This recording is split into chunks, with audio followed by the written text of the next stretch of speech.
Buongiorno e ben ritrovati con il TG Flash di New Sicilia. Nell'operazione di soccorso di un barcone di migranti nelle acque maltesi, 8 persone sono state trovate morte. Tra le vittime vi sono 3 donne, una delle quali era incinta. La motovedetta della Guardia Costiera ha soccorso l'imbarcazione con decine di migranti nordafricani e i cadaveri. In precedenza altri 2 barconi con complessivamente 75 persone a bordo erano stati soccorsi da altre motovedette della Capitaneria e della Guardia di Finanza.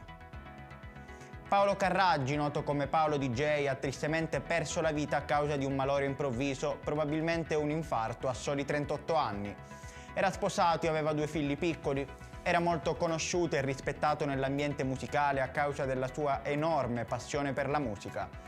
La sua improvvisa scomparsa ha sconvolto la piccola comunità di Grotte, nell'Agrigentino. Ha ricevuto ieri sera il prestigioso riconoscimento della Candelora d'Oro giunta alla 25esima edizione. Protagonista è il procuratore della Repubblica del Tribunale di Catania, Carmelo Zucchero.